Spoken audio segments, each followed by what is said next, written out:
BSTI licence প্রাপ্তির জন্য একটি পণ্যের মোড়কে কোন কোন তথ্য থাকা বাধ্যতামূলক, যে তথ্যগুলো যদি আপনি পণ্যের মোড়কে সংযুক্ত না করেন সেক্ষেত্রে উক্ত মোড়ক দিয়ে আপনি বিএসটিআই লাইসেন্স পাবেন না।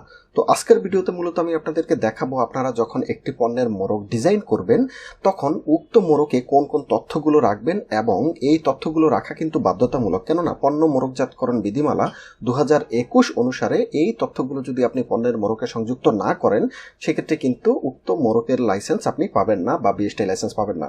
তো এখানে একটি ডিটারজেন্ট পাউডারের মোড়কের কপি দেখতে পাচ্ছেন। তো চলুন দেখি এই মোড়কে কোন কোন তথ্যগুলো আমরা যুক্ত করেছি। তো এখানে প্রথমে দেখতে পাচ্ছেন বিএসটিআই লোগোটি আমরা এই মোড়কে দিয়েছি। এক্ষেত্রে বিএসটিআই লোগো আপনারা যখন পণ্যের মোড়কে যুক্ত করবেন তখন অবশ্যই এই ডিজাইনের লোগোটি দিবেন। বিএসটিআইয়ের কিন্তু অনেক ডিজাইনের লোগো থাকতে পারে, কিন্তু আপনারা সেগুলো মোড়কে যুক্ত করবেন না, অবশ্যই এই ডিজাইনের লোগোটি আপনারা যুক্ত করবেন।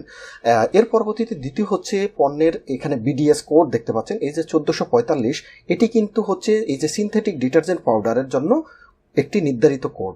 এখন এই কোডটি আপনি কোথায় পাবেন? বিএসটিআই এর ওয়েবসাইট থেকে আপনারা কোডটি পেয়ে যাবেন। আপনার পণ্য যে ধরনের সেই অনুপাতে কিন্তু আপনার জন্য নির্ধারিত কোড আছে, সেই কোডটি অবশ্যই আপনারা এই মোড়কে অবশ্যই যুক্ত করবেন।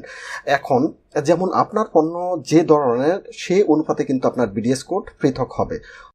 এর পরবর্তীতে আরেকটি গুরুত্বপূর্ণ ডকুমেন্ট যেটি যুক্ত করতে হবে সেটি হচ্ছে আপনার প্রতিষ্ঠানের নাম ঠিকানা যুক্ত করতে হবে। এখানে দেখতে পাচ্ছেন যে প্রস্তুতকারক, মোড়কজাত ও বাজারজাতকারী আইবিএম কেমিক্যাল, এবং এই আইবিএম কেমিক্যালের পূর্ণাঙ্গ ঠিকানা এখানে আমরা দেখতে পাচ্ছেন। এগুলো অবশ্যই আপনারা যুক্ত করবেন।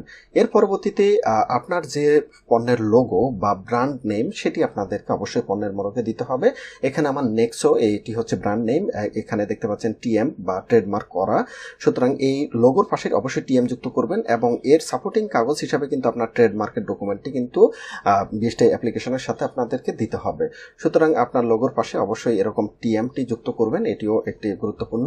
এর পরবর্তীতে আরেকটি গুরুত্বপূর্ণ হচ্ছে এই যে সিনথেটিক ডিটারজেন্ট পাউডার। যেহেতু আমার এই পণ্যটি হচ্ছে ডিটারজেন্ট পাউডার, এটির বিএসটিআই ক্লাসিফাইড নেম হচ্ছে সিনথেটিক ডিটারজেন্ট পাউডার। এখন এই নামটি অবশ্যই আমাকে যুক্ত করতে হবে। একই সাথে এই সিনথেটিক ডিটারজেন্ট পাউডারের সাথে কিন্তু এই বিডিএস কোডটি মিল থাকতে হবে। এর পরবর্তীতে হচ্ছে ওজনের পাশে বিমার্ক দিতে হবে। এটি আমাদের এই যে পণ্য মোড়কজাতকরণ বিধিমালা 2021 অনুসারে ওজনের পাশে বিমার্ক দিতে হবে। এবং সর্বশেষ হচ্ছে সেটি হচ্ছে ব্যাচ নং, এটি আপনারা ফাঁকা রাখবেন, উৎপাদনের তারিখ, মেয়াদ উত্তীর্ণের তারিখ, এবং সর্বোচ্চ খুচরা বিক্রয় মূল্য। এই তথ্যগুলো আপনাদেরকে পণ্যের মোড়কে যুক্ত করতে হবে। এই তথ্যগুলোর পাশে কিন্তু কোনো কিছু লিখবেন না, কেননা এগুলো যখন আপনারা পণ্য উৎপাদন করবেন, প্যাকেজিং করবেন, তখন কিন্তু এই তথ্যগুলো তখনই সংযুক্ত করা হবে।